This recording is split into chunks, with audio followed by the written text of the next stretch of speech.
এই ফকিনি নে চাদরটা গায়ে দে। ধন্যবাদ স্যার। মুনা, তোরা শুনেছিস এটা মুনার কণ্ঠ না?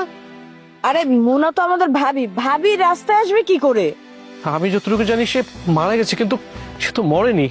তারা তুই কোনো কথা বলবি না, আয়।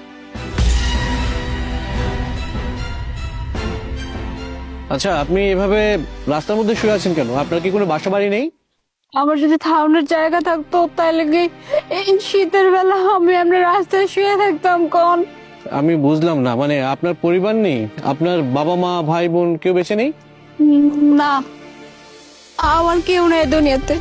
বাপ মা ছোটবেলায় মারা গেছে। আমার পরিবার বলতে শুধু শুধু আমার স্বামী আছে। আপনার স্বামী আছে, কিন্তু আমি বুঝতেছি না আপনার স্বামী থাকতে আপনি এভাবে রাস্তায় শুয়ে আছেন কেন? আসলে স্বামী থাকতো আজকে আমি ঘর হারাম। আসলে ভাগ্য তো, ভাগ্য কখন কার লাগে কি হয় এটা আসলে পাওয়া যায় না। আসলে আমার স্বামীর যে ছোট ভাই আছে না, হ্যাঁ আমার বাড়ি থেকে বাইর করে দিছে। এই যাও, যান থেকে বাইরে যাও, বাইরে বাড়ি থেকে। শাহাদাত, তুমি আমার বাড়ি থেকে বাইর করে দিতেছো? আমি কই যাবো? আমার তো যাওয়ার কোনো জায়গা নাই। আর আমি তো তোমার ভাইয়ের বউ, তাই না? তুমি আমার বাড়ি থেকে বাইর করে দিলে আমি কই যেয়ে থাকবো কও তো? তো কি হয়েছে বাইরে বউ দেখা? হ্যাঁ, ভাইয়া এতদিন বাসা ছিল দেখা আমি গাড়ি ধরে বার করতে পারি নাই, কিন্তু চাইছিলাম বাসা থেকে যদি বাইর করতে পারি একবার, তাহলে তো সব সম্পত্তি আমার। এখন আমি সেই সুযোগটা পাইছি। ভাইয়া বাড়িতে নাই, তোমার এই বাড়িতে থাকা লাগবো না। সুন্দরভাবে কইতাছি তুমি এই বাড়ি থেকে চলে যাও। আর যদি চলে না যাও তাহলে কিন্তু আমি ওর খারাপ অ্যাকশন নিবো। তোমার ছোটবেলা থেকে পাইলা পয়সা বড় করছি নিজের সন্তানের মতো, আর তুমি আজকে বাড়ি থেকে বাড়ি করে দিতেছো তোমার ভাই নাই দেখা। দেখো শাহাদাত, কামরা কিন্তু তুমি ঠিক করতেছো না। আমি কিন্তু তোমার ভাইয়ের কাছে সব কথা কইয়া দেবো, তারপর দেখো তোমার ভাই তোমার কি করে। এই চুপ, আমার বাড়ি তুমি কি করবে না করবে এটি আমার ভাবার সময় নাই। তোমার এই বাড়ি থেকে যাইতে কইছি, এই বাড়ি থেকে চলে যাও। আর ভাইয়ার তুমি কি করবে? হ্যাঁ, ভাইয়া যখন বাংলাদেশে আইবো, আমার বাসায় যখন আইবো, আগে তো আমার কাছে আইবো নাকি? আমার কাছে আসলে আমি সুন্দরভাবে বাইরে বুগুম বাগুমতে বুঝাই দেবো তুমি মইরা গেছো গা, কথা বোঝো নাই। আর তোমার লগে যোগাযোগ করার কোনো ওয়ে নেই, কারণ ভাইয়ার বিদেশি নাম্বার তোমার কাছে নেই, তোমার মোবাইল আমি রেখে দিচ্ছি। অতএব আর পেঁচাল পেরা লাভ নাই। যদি কখন আমার ভাইয়ের লগে তোমার দেখা হয়, তুমি যা মন চাই তা করো, এটা আমি বুঝবো না। তুমি আর সোজা বাড়ি থেকে যাও, যাও কইতাছি।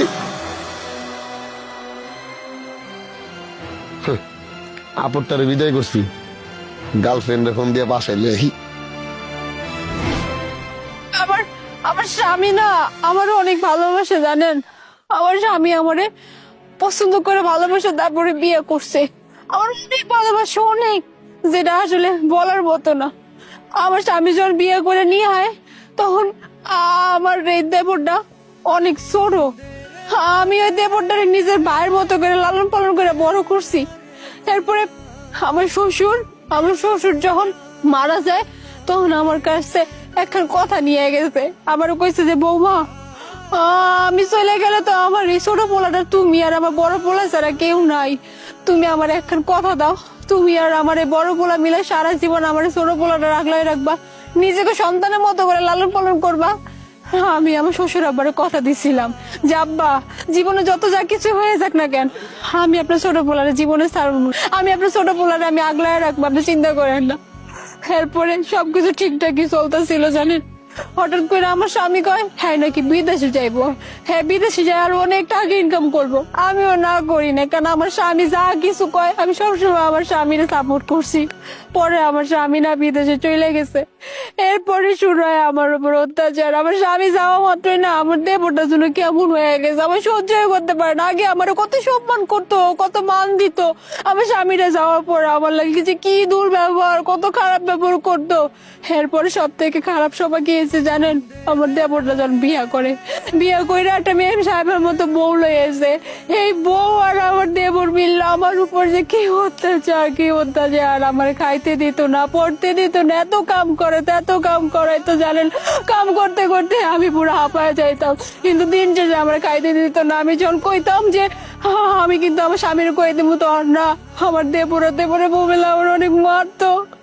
এরপরে তো একদিন আমার দেবর ঘাট ধাক্কা দিয়ে বাড়ি করে দিছে, এক কাপড়ে বাড়ি করে দিছে। এই যে এই কাপড়ে আজকে আমি 10টা দিন রাস্তায় ঘুরতেছি, খাইতে পারি না কিচ্ছু নেই। শীতের মধ্যে একটা শীতের কাপড় আসছিল না, আমার যে কি কষ্ট হয়েছে জানেন। তো আমি জানি আমার স্বামী ঠিকই খুঁজছে আমার কাছে একদিন আইবো, দেখে না আমার স্বামী ঠিকই আমার খুঁজে নিয়ে যাইবো। তাই না?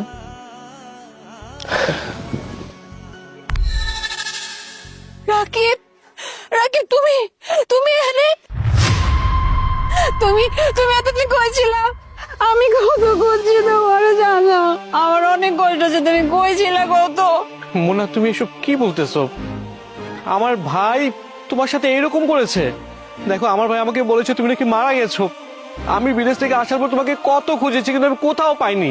কিন্তু আমার মনে একটা বিশ্বাস ছিল যে তুমি মারা যাওনি। কিন্তু আজকে আমি তোমাকে এভাবে রাস্তায় দেখবো, আমি কখনো কল্পনা করতে পারিনি।